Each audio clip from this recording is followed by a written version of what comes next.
नमस्कार. Badlapur voice news मध्ये सर्व प्रेक्षकांचं अगदी मनापासून स्वागत. उल्हास नदी परिसरात सध्या आपण आहोत आणि छत्रपती शिवाजी महाराजांच्या स्मारकाच्या पुढे जी घरं आहेत त्यांना ज्या आहे ते कुळगाव बदलापूर नगर परिषदेच्या माध्यमातून ही घरं रिकामी करण्याची सूचना जी आहे ती देण्यात आलेली आणि आजही आपण जर पाहिलं तर मोठ्या प्रमाणात कुळगाव बदलापूर नगर परिषदेचा अतिक्रमण विभाग असेल, पोलीस प्रशासन या ठिकाणी दाखल झालेलं. समोरच्या दृश्यामध्ये आपण जर पाहिलं तर आताही आपल्याला या पोलिसांच्या 2 व्हॅन ज्या आहेत त्या पाहायला मिळतात. काही वेळापूर्वी इथे मोठ्या प्रमाणात कुळगाव बदलापूर नगर परिषदेचे अधिकारी असतील, संपूर्ण जेसीबी या ठिकाणी आलेलं, परंतु घटनास्थळी तात्काळ समाजसेवक निलेश येलवे यांनी धाव घेतलेली. त्यांनी सर्व कर्मचाऱ्यांशी संवाद साधलेला आहे आणि काही वेळ जो आहे तो त्यांनी सर्व रहिवाशांसाठी मागून घेतलेला आहे. काय त्यांचं नेमकं बोलणं झालेलं आहे आणि त्यांच्या पुढाकाराने आपण जर बघितलं तर आज जी कारवाई होणार होती, आज जी संपूर्ण घरं तोडली जाणार होती ती जी आहे ती तात्पुरत्या स्वरूपाची आहे, ही कारवाई थांबविण्यात आलेली आहे. काय नेमकं त्यांचं बोलणं झालेलं आपण त्यांच्याशी संवाद साधणार आहोत. सर, मागील 1 ते 1.5 तासांपूर्वी आपण इथे आलेला, सर्व कर्मचारी अधिकारी होते या ठिकाणी. या सर्व रहिवाशांना त्यांनी घर खाली करण्याच्या सूचना दिलेल्या. काय आपला संवाद झालेला आहे आणि आता सगळे कर्मचारी अधिकारी येथून निघून गेलेले? आज या ठिकाणी नगरपालिकेची तोडक कारवाई होती आणि ते बेकायदेशीर जे या ठिकाणी अनधिकृत बांधकाम आहे त्या संदर्भात होती.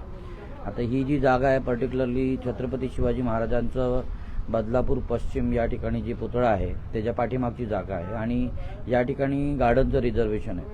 परंतु या गार्डनच्या रिझर्वेशनच्या अनुषंगाने इथे जे काही बांधकाम झालेले आहेत या बांधकामामध्ये जे दुकानं आहेत किंवा गाड्या आहेत त्याच्या व्यतिरिक्त घरं सुद्धा आहेत. तर मी या ठिकाणी साहेबांना वारंवार विनंती करत आलेलो, त्यांनी साहेबांनी पण चांगलं सहकार्य केलेलं आहे. साहेब म्हणजे मारुती गायकवाड साहेब. तर मागच्या 2 महिन्यापासून सातत्याने आम्ही फेब्रुवारी महिना झाला, मार्च झाला, आता एप्रिल चालू आहे आणि आम्ही साहेबांना विनंती केल्याप्रमाणे साहेबांनी आम्हाला थोडा वेळ दिला.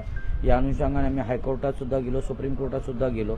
हायकोर्टाने आमची काही जी याचिका आहे ती फेटाळली होती, परंतु आम्हाला एक बेस होता तो म्हणजे इकडच्या ज्या रहिवाशांची टायटल क्लिअर आहेत, सातबारे आहेत, सर्व जागा जी आहे ही त्यांच्या मालकी हक्काची आहे आणि या अनुषंगाने आम्ही इथे जी कारवाई थांबवण्यासाठी विनंती केली.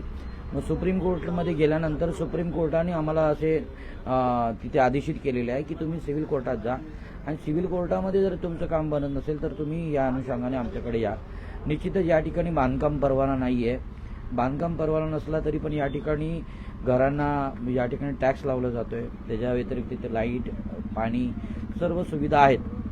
नगरपालिका या ठिकाणी टॅक्स कलेक्ट करते. म्हणजे निश्चितच या जागेवरती जे काही बांधकाम झाले या अनुषंगाने नगरपालिका या गोष्टींची माहिती आहे. मग या अनुषंगाने आम्ही साहेबांना विनंती केलेली आहे. टाउन प्लॅनरचे अधिकारी आहेत त्यांची आमची मीटिंग झाली, त्यांना सांगितलं. त्यांनी आम्हाला एक लेटर दिले की तुम्हाला मोबदल्यामध्ये TDR वगैरे भेटेल. या अनुषंगाने इकडच्या लोकांना आम्ही तशी माहिती दिलेली आहे. परंतु लोकांचं हे मत आहे की आम्हाला आहेत त्या ठिकाणीच राहण्याची अनुमती मिळावी. परंतु या ठिकाणी आरक्षणाचा भाग असल्यामुळे इथे काय पुढचं विकासाचं नियोजन आहे आणि नगरपालिकेला त्या अनुषंगाने आदेशित करण्यात आलेलं आहे. हायकोर्टचे आदेश आहेत की 15 तारखेपर्यंत जे पण अनधिकृत बांधकाम आहे ते तोडले जावेत, अशा पद्धतीचा आदेश असं साहेबांनी मला सांगितलं, मुख्याधिकारी साहेबांनी. मी आता त्यांना विनंती केली की आम्हाला थोडा वेळ द्या. या अनुषंगाने आपली एकदा मीटिंग होईल आणि त्या मीटिंगमध्ये अंतिम चर्चा करून आपण ठरवूया काय करता येईल. या अनुषंगाने आता साहेब बहुतेक आज बाहेर आहेत, तर कदाचित उद्या आमची मीटिंग होईल आणि त्या मीटिंगमध्ये मुख्याधिकारी साहेब ज्या पद्धतीने निर्देशन देतील त्याचं आम्ही पालन करण्याचं काम करू. त्याचबरोबर इकडच्या रहिवाशांना त्यांच्या अधिकाराप्रमाणे, त्यांच्या हक्काप्रमाणे काय मोबदला मिळवून देता येईल त्या अनुषंगाने माझा प्रयत्न आहे. निश्चितच जर का या ठिकाणी बहुजन मुक्ती पार्टी आणि बामसेपच्या अंतर्गत जेवढे पण संघटना आहेत ते जर या ठिकाणी सहभागी नसतात तर यांच्यावरती फेब्रुवारीच्या 2-3 तारखेलाच कारवाई झाली असते. परंतु एक संघटन शक्तीच्या आधारावरती आणि आपल्याकडे जी वकील संघटना आहे त्याचा मी महाराष्ट्र प्रभारी असल्यामुळे कोर्ट कचेरीचं काम आम्ही चांगल्या पद्धतीने हाताळलं. अगदी सुप्रीम कोर्टापर्यंत पोहोचलो. ही आपल्यासाठी एक गौरवाची गोष्ट आहे. म्हणजे बदलापूरमध्ये ज्या ज्या ठिकाणी जेव्हा कारवाई होते किंवा अन्याय होतो अशा पद्धतीची भूमिका कोणी घेतली नाही कायदेशीर पद्धतीने. आता कायदेशीर भूमिका घेतल्यामुळे काय झालं, किमान नगरपालिका इथपर्यंत थांबलेली आहे. आता यापुढे पण आम्हाला आशा आहे की ज्या लोकांना इकडनं सहज तोडून निष्कासित करणार होते आणि बेघर करणार होते त्यांच्या बाबतीत मारुती गायकवाड साहेब एक चांगला आणि योग्य निर्णय घेतील. यांना पर्यायी व्यवस्था म्हणा किंवा यांच्या मोबदल्याच्या संदर्भात नियमाप्रमाणे त्यांना त्याचा मोबदला देण्याचा प्रयत्न करतील आणि जर त्या पद्धतीने जर असेल तर याचा आम्ही विचार करू. सर्व इकडच्या रहिवाशांना आमची मीटिंग होईल आणि त्याच्यामध्ये चर्चा करून मग त्या पद्धतीने पुढचा निर्णय घेतला जाईल. आज जेव्हा ते सगळे अधिकारी आलेले नगर परिषदेचे तेव्हा खूप आक्रमक होते, परंतु आपण इथे घटनास्थळी पोहोचला, सगळ्यांची समजूत काढली, त्याच्यानंतर ते पूर्ण आता इथून निघून गेलेले आहेत. पोलिसांच्याही गाड्या होत्या त्याही निघून गेल्या आहेत. काय नेमकं काय असं बोलले आपण, काय बोललं झालं? बघा कसं आहे की चर्चेने विषय सोडवला जातो आणि जर का कॉम्प्लिकेशन झाले तर बरेचसे कॉम्प्लिकेशन्स होऊ शकतात. या बदलापूरमध्ये जे काही अधिकारी असतील किंवा नेते मंडळ असेल, कोणी धुतल्या तांदळासारखं नाही आहे. सर्वांना माहिती की आपले हात दगडाखाली आहेत आणि या अनुषंगाने जर आम्ही काही यादी जाहीर केली ते निश्चितच सर्वांसाठी नुकसानदायक ठरू शकतं आणि आमची अशी इच्छा नाही की उगाच आपल्याच लोकांना आपण या ठिकाणी बदनाम करून बदलापूरचं वातावरण खराब करणं. परंतु माझं असं प्रामाणिक आणि प्रांजळ मत असं आहे, ज्या पद्धतीने छत्रपती शिवाजी महाराजांनी स्वराज्य स्थापन केलं आणि त्याच्यामध्ये राज्यकारभार चालवला, त्यामध्ये कुठलाही शेतकरी, गोरगरीब, रयत आणि कुठल्याही इसमावरती, कुठल्याही जाती धर्मावरती, कुठल्याही प्रांताच्या व्यक्तीवरती अन्याय झालेला नाहीये. त्यांनी जे स्वराज्य चालवलं हे लोकांना न्याय देण्यासाठी चालवलं आणि त्या अनुषंगाने आपण जर बदलापूरमध्ये राहतो, बदलापूरमध्ये छत्रपती शिवाजी महाराजांचा या ठिकाणी पुतळा आहे आणि त्यांच्या स्मारकाच्या संबंधित हा विषय आहे, त्यांच्या गार्डनची आणि सुशोभीकरणाच्या संबंधित विषय आहे, तर ह्याला वेगळं वळण लागू नये, ह्याला राजकीय वळण लागू नये, ह्याला कुठल्याही प्रकारचं गालबोट लागू नये अशी माझी प्रामाणिक आणि प्रांजळ मत आहे. आणि म्हणून लोकांच्या भावनांचा विचार करून, त्यांच्या संविधानिक अधिकारांचा विचार करून त्यांना आपल्याला काय योग्य न्याय मिळवून देता येईल तो आमचा प्रयत्न आहे. नक्कीच आपण पाहिलं निलेश एल्वेसरे घटनास्थळी दाखल झालेले आहेत आणि ही कारवाई जी आहे ती त्यांच्या माध्यमातून थांबविण्यात आलेली आहे आणि सर्व अधिकाऱ्यांशी संवाद साधलेला आहे. काही स्थानिक आहेत, आपण त्यांच्याशी संवाद साधणार आहोत. ते जो अधिकारी लोग आए थे क्या बोले आपको आए थे सब? अधिकारी लोग बोले सर कि रूम खाली करो, हम लोग आज कार्रवाई करेंगे. तो हम लोग नीलेश दादा के इधर फोन किए, ये आए, 1-2 घंटे से उन लोग से बात किए तो वो लोग सोमवार का टाइम दिए हैं. और जो कि हम लोग का जगह रजिस्ट्री 7-12 गाय भी हैं. अभी महाड़ा में बोल रहे हैं जाने के लिए, ठीक है मैं तो चली जाऊंगी, गाय है उसको लेके कहाँ जाऊंगी. तो सोमवार का टाइम दिए हैं, देखो क्या करते हैं. क्या बोले वो जो आए थे दादा अधिकारी? यही बोले वो लोग कि लगेज घर खाली करो, नहीं तुम लोग घर खाली कर तो महाड़ा में नहीं लोगे तो ये कर्मचारी, सरकारी कर्मचारी बुलवाए कि सामान खाली करके लगेज घर तोड़ो. तो हमारे नीलेश दादा बोले कि हमको टाइम दो थोड़ा. हमारा नीलेश दादा बोले थोड़ा टाइम दो, हम आगे प्लान बनाते हैं कि क्या होगा, हम मीटिंग करेंगे. ऐसा कैसा है कि सबको घर, हमारा चुक्की का है काम कि हमारा बांधकाम परमिशन नहीं है. वकील ये बदलापुर में किसका किसका परमिशन है, बांधकाम का परमिशन, डबल महला भी बना है, बंगला के परमिशन नहीं है. और ये देखो सब ये सब कर्म वो ये सब धंधा कर रहे हैं, वो कर रहे हैं. इतना बड़ा होटल भी है. हमारा तो घर हम रहने के लिए बनाया, उसको कार्रवाई नहीं, खाली हमारे घर के लिए कार्रवाई है. तो हम बेघर हमको जबरदस्ती महाड़ा में ढकेल रहे हैं. हमारा 7-12 का जगह है, हमारे नाम से रजिस्ट्रेशन है, हमारा टैक्स पावती लगा हुआ है. हमारे घर में 8 परिवार रह रहे हैं. महाड़ा में पानी नहीं है, लाइट नहीं, हम कैसा रहेंगे महाड़ा में. हम वो सर से हमको यही निवेदन है कि हमको भरपाई दे दे, हम लोग जगह खाली कर देंगे. हमको भरपाई चाहिए, हमको कुछ नहीं चाहिए. क्या आपकी मांग रहेगी दीदी? यही मांग रहे हैं दादा, हमारा इतना कम से कम 10-20 लाख रुपया लग गया उसमें. हमारा वो टीडीआर देगा, हम लोग का टीडीआर का मांगे नहीं, हम लोग का हमारा 3 गुना दे दे. हमारा नीलेश दादा जो है वो है सहारा, वो 3 गुना पैसा दे दे, वो ले ले. अपना जगह उसका मांग है तो ले ले, बाकी हमें महाड़ा का मांग नहीं. सेवक नहीं आया, हमारा कोई नहीं आया, खाली हमको जो सहारा है तो हमारे नीलेश दादा. हम रो रहे हैं तो नीलेश दादा से हमको दिख रहे हैं तो नीलेश दादा दिख रहे हैं, बाकी हमारे पीछे कोई आ भी नहीं रहे हैं. वोटिंग के दाई सब बोलते हैं कि मतलब घर घर आके वो करते हैं आवाज. आज हमको भैया बोलते हैं, कमेंट करते हैं कि ये लोग भैया लोग का हकाल दो. ऐसा क्या ये राज्य में क्या चल रहा है कि हम लोग को हकाल दो? भैया लोग को कोई वो नहीं है. तुम्हारा बांधकाम परमिशन नहीं है किसी का. ये इधर इतना है, 20 घर है, किसी का परमिशन, वो परमिशन दिखावे, नगर पालिका तब तोड़े. हमारा खाली क्यों हमारे घर पे क्यों पड़े हैं नगर पालिका, हमारा घर क्यों तोड़ रहे हैं, हमको बेघर क्यों करे, खाली भैया समझ के, गरीब समझ के, खाली गरीब लोग को क्यों सता रहे हैं. हम सब उनको सीओ साहब से ये निवेदन है, आमदार साहब से ये निवेदन है कि हमारा घर क्यों तोड़वा रहे हैं. ये काम वो साहिबा जो ही नगर सेवक साहिबा ही, उनके उधर क्यों ये कार्रवाई नहीं हो रहा, हमें कहे हमारे इधर क्यों हो रहा है. हमारा भी पहले फरवरी में दुकान तोड़े, अभी आज घर तोड़ने के लिए आए थे. बोलते हैं कि सामान खाली करो नहीं हम घर तोड़ेंगे। तो आमदार ये बोला कि- नीलेश दादा आए तो संभल गया, फिर अभी रुक गए कि थोड़ा रुको अभी समझ के फिर तोड़ना। आमदार आया बोला दुकान वाले का कि जाने दो अभी हो गया, मेरे को 20 फुट चाहिए और बाकी अपना संबान काम। ये 4 लाख रुपया लगा के दुकान बना, वो लगे जाके तोड़ दिया। ये क्या है? आमदार ऐसा आमदार बोला कि 20 फुट चाहिए लोग का, तो 2 बार इसका घर तोड़ दिया। 4 लाख रुपया लगा के खर्चा डाला दुकान वाली। आमदार भी नहीं है। आमदार कभी बोले कब कितने साल हो गए बात? अभी 2 साल हो गया। एक साल हो गया। 1 साल हो गया। आमदार बोले अभी 20 फुट जगह दे दो, पीछे बना लो। हमारा वो 30 फुट पहला 10 फुट लिए थे, बाद में 20 फुट जगह रोड में लिया। उसके बाद तुम बना लो घर। हमने बोला क्या, हम बोला सर क्या, हाँ 2 बार गटर बनाए, एक गटर तोड़े दूसरा गटर बनाए। हमने वो आमदार को पूछा था क्या सर पीछे बना लो, बोलते हाँ हम है इधर आप बनाओ ना। थोड़े साहब ये बोले कि हमको थोड़ा जगह आगे 20 फुट दे दो, मैं फिर बाकी तुम बना लो। हम लोग इसके लिए ब्याज पे रुपया ला के बनाया। अभी साहब कथोड़े साहब इधर से जा रहे हैं, हमको मुंह नहीं देखा। हमारा बांध काम जब भी हो रहा तभी उनको रोकना चाहिए। हम लोग कथोड़े साहब को अभी बन के तैयार हो गया, अभी कथोड़े साहब मेरा घर तुड़वा रहे हैं। ऐसा क्या है? हम लोग भैया है, अभी क्या है ये क्या उनको ये क्या विचार चल रहा है साहब को? और वो आके कभी हमको बोले भी नहीं कि तुम ये घर बांध काम का परमिशन है तो बनाओ मत, ये रिजर्वेशन जगह। आज हम लोग बना लिया।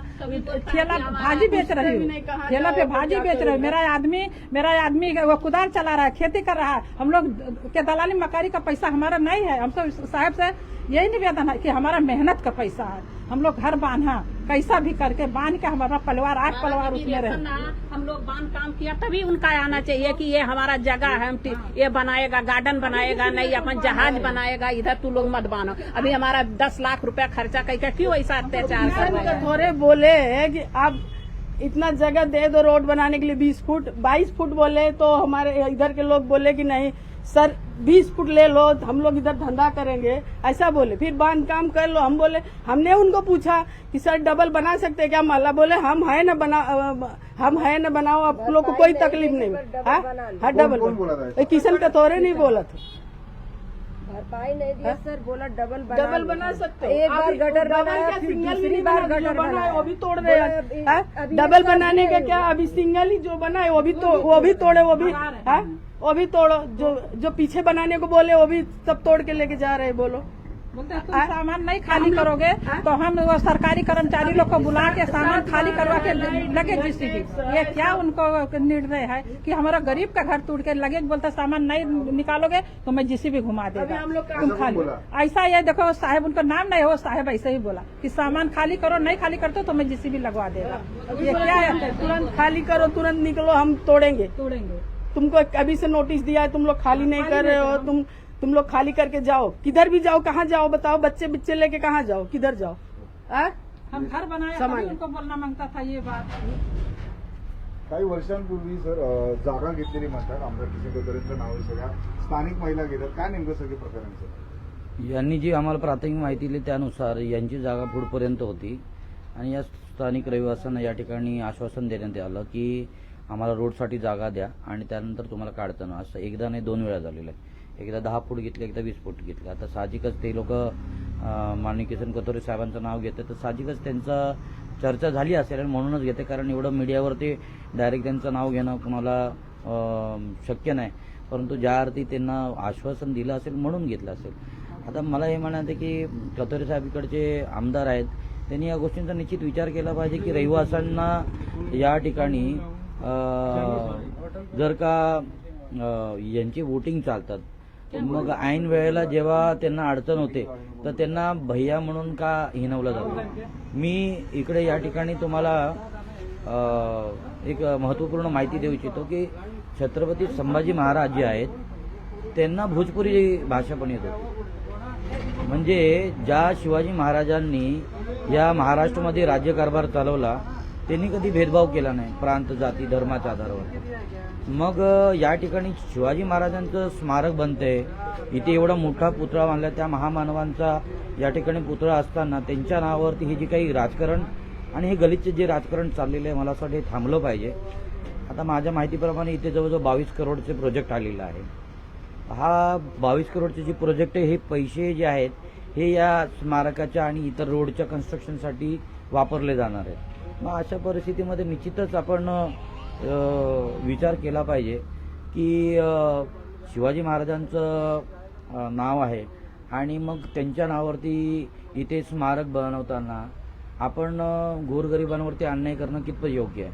त्यापेक्षा त्याला मध्यम मार्ग असा की त्यांना विश्वासात घ्या, त्यांच्याशी चर्चा करा आणि त्याचा काय ते योग्य तो मार्ग काढा. मगच लोकांना आपल्या जमीन आणि जागा आणि घरं द्यायला पण काय हरकत नाही. त्यांना जर का तेवढ्या प्रमाणात जर का मदत मिळाली तर तुमचं पण नाव होणार आहे, प्रशासनाचं पण नाव होणार आणि गोरगरिबांचं पण कल्याण होणार. आणि शिवाजी महाराजांनी राज्यकारभार असंच चालवला. याच्याहून महत्त्वाचं अजून एक गोष्ट की मी आता वेळेच्या अगोदर होईल, परंतु मला असं वाटतं ही गरज आलेली आहे. आता आम्ही शेवटच्या टप्प्यामध्ये आहोत. छत्रपती शिवाजी महाराजांच्या याच स्मारकामध्ये पुतळा बनवताना मोठ्या प्रमाणात भ्रष्टाचार झालेला आहे. जर का इकडच्या लोकांवरती कारवाई झाली तर ज्यांनी भ्रष्टाचार केलेले शिवाजी महाराजांच्या पुतळ्यामध्ये मी त्यांना सोडणार नाही, त्यांना जेलची हवा खायला हवी. एवढंच या ठिकाणी बोल. धन्यवाद. समाजसेवक निलेश येल्वे आपण जर पाहिले तर आक्रमक झालेले पाहायला मिळतात. महत्त्वाचं म्हणजे त्यांनी एक आरोप केलेला आहे की छत्रपती शिवाजी महाराजांचं स्मारक झालं आहे त्या कामामध्ये मोठ्या प्रमाणात भ्रष्टाचार झाला तर ते म्हणतात. आणि ही जर कारवाई या परिसरात झाली तर ज्यांनी भ्रष्टाचार केला आहे त्यांना आम्ही सोडणार नाही असं जे आहे ते त्यांनी या ठिकाणी म्हटलेलं आहे. आणि आपण पाहू शकतो या संपूर्ण प्रकारानंतर कारवाईनंतर निलेश येल्वे आक्रमक झालेले आहेत आणि आता काही वेळापूर्वी मोठ्या प्रमाणात संपूर्ण प्रशासकीय यंत्रणा या ठिकाणी आलेली आणि 4-5 JCB असतील, डंपर असतील, पोलीस फौजफाटा या ठिकाणी आलेला. परंतु निलेश येल्वे घटनास्थळी दाखल झाले. त्यांनी अधिकाऱ्यांची समजूत काढली आणि सुवर्णमध्ये निघाले. त्यानंतर सगळे अधिकारी असतील, संपूर्ण फौजफाटा पुन्हा रिटर्न केलेला आहे. काही अवधी जातो सोमवारपर्यंत देण्यात आलेला आहे. परंतु आपण जर पाहिलं तर ह्या स्थानिकांना न्याय मिळवून देण्यासाठी अगदी पहिल्या दिवसापासून निलेश येल्वे जे आहे ते या सर्व स्थानिकांसाठी, या परिसरात राहणाऱ्या लोकांसाठी जे आहे ते भांडताना आपल्याला पाहायला मिळतात. आणि या स्थानिकांनी महत्त्वाचं म्हणजे आमदार किसन कुत्रे यांच्यावरती देखील आरोप केलेले आहेत की त्यांनी आम्हाला शब्द दिलेला जेव्हा रोड वाढविण्यात आलेला तेव्हा तुम्ही एकावर एक घर केलं तरी चालेल असं या सर्व महिलांनी जे आहे ते माध्यमांशी बोलताना सांगितलेलं आहे. आणि आता आपण जर पाहिलं तर या कारवाईनंतर या सर्व महिलांनीही नाराजी जी आहे ती व्यक्त केलेली आपल्याला पाहायला मिळते. या संपूर्ण घटनेविषयी प्रत्येक अपडेट, प्रत्येक घडामोड आम्ही आपल्यापर्यंत पोहोचवत आहोत. बदलापूर शहरातल्या अशाच बातम्या पाहण्यासाठी आताच बदलापूर व्हॉइस न्यूजच्या फेसबुक, इंस्टा, ट्विटर अकाउंटला फॉलो करा. तसेच यूट्यूब चॅनलला सबस्क्राईब करायला विसरू नका.